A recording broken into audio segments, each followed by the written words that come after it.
Hello.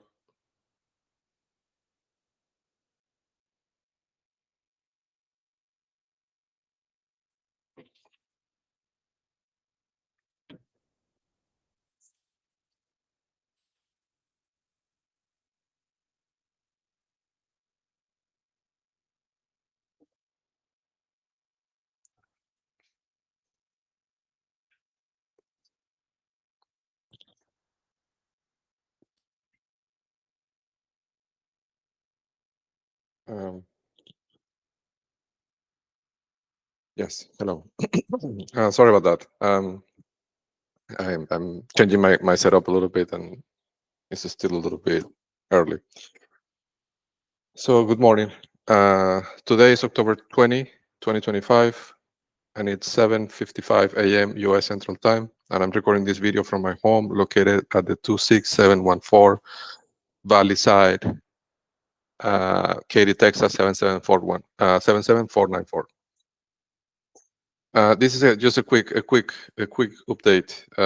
So something that I saw yesterday that I think could be time sensitive, and it's about a set of tire shops that apparently are very hard working. They're working super hard these days here in Katy. To put this in context, right? When I went the other day to inspect the tires of the black Tesla to the Sun Auto tire shop, we arrived there. I think it was 4:45. Okay. And as the person was doing the inspection of the tires, they started closing the shop. So they closed at 5, and it was a weekday. Okay. And this is important, right? Because of what I'm going to say. So that day, so that is a baseline, right? So I know that they, on weekdays, they close at 5 p.m. Now, I also know that tire shops in this area, I don't know in the rest of the country, but in this area, tire shops, like these tire shops in Katy, they don't open on Sundays. Or if they open only in the morning. And I know that because in several occasions over the years, I've had issues with the tires, and I wanted to go on a Sunday, and I couldn't find one tire shop that was open on Sundays, right? Or at least at the time on Sunday when I wanted to do that. Maybe in the morning, right? I don't know, but I don't think that is the case. Anyhow, yesterday I went to Walmart to buy this new computer, right? And I went there exactly. Let me give you the time I paid for the computer. And this was again a Sunday, right? October 19th, 2025. And I paid for the computer exactly at 6:25 p.m. And I might have been there maybe 15 minutes, maybe 20 minutes, right? So it was after 6 p.m. on a Sunday. Now, the interesting thing is that as I'm going to Walmart, I pass in front of the same Sun Auto and Tire shop, right? Where I took the black Tesla for the tire inspection last week. I think it was last week or the previous week, I can't recall. And as I'm passing the Sun Auto tire shop, I see that they're open and they have a lot of customers in there. And it's Sundays past 6 p.m., right? They have at least 10 cars waiting, right? And that tire shop is interesting because it has kind of an L shape. It has some base, some where you put the car in, where you're going to get service on the front, and they have some on the side. The ones on the front were closed. Like if you passed in front, it looked like the store was closed. But the ones on the side were open, and there were people taking cars in and out, right? And I saw that because I was passing in front of the store to go to Walmart. They're very close by. Okay. I'm talking about the Walmart on FM 1093, right? Let me share my screen with you real quickly.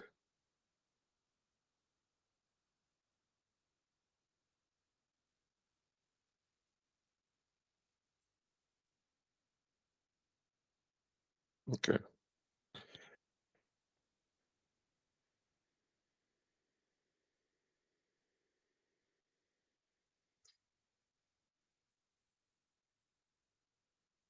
Okay. So this is let me see if I'm sharing. Double check that. Yes. Okay. So this is the Walmart, right? And the tire shop that I'm talking about is somewhere around here.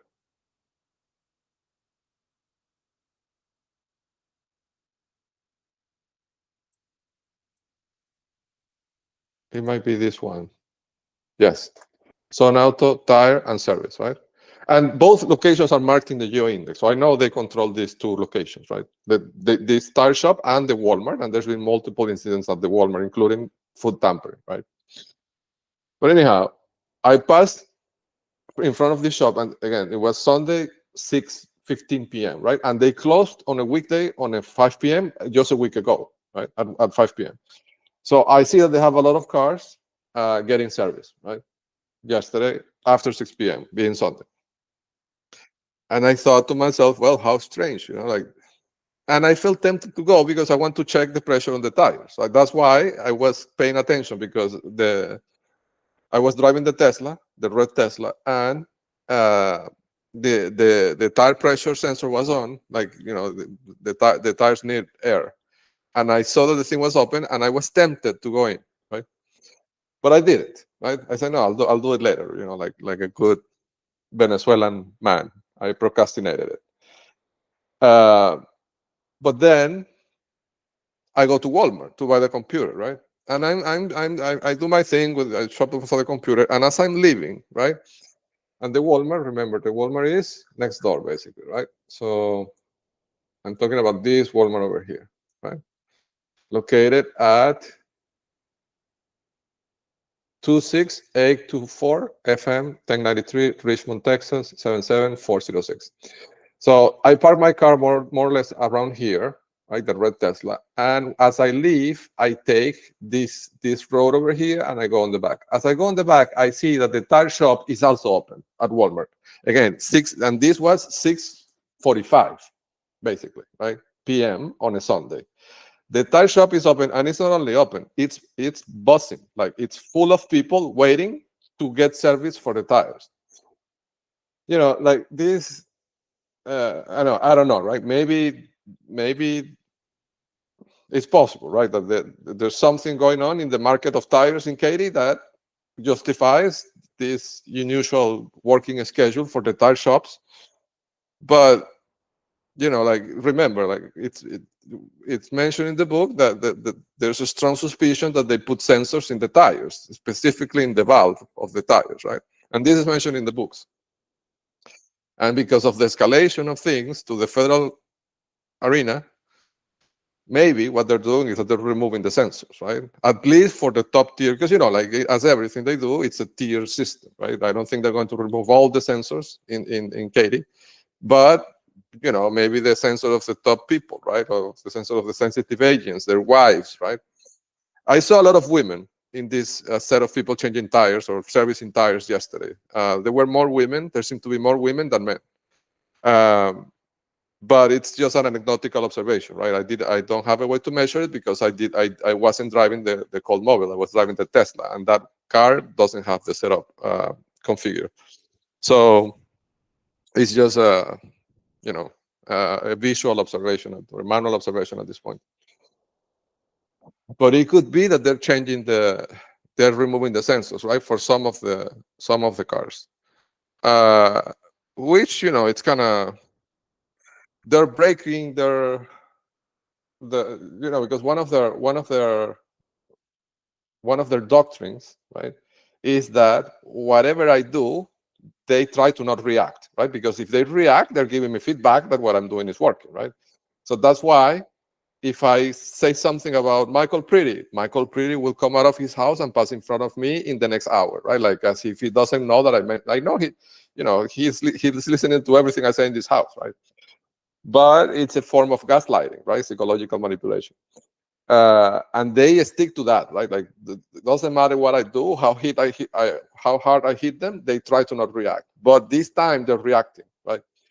And I say that because of the tires, and I say that because, like, for example, when they turn off or remove the sensor or the bug that they had put in the pressure system of my SUV, right? That is a reaction, right? The minute I filed that document in the federal court, they turned off the bug or removed it, right? The minute. I mean, when I came into the court, the light was on.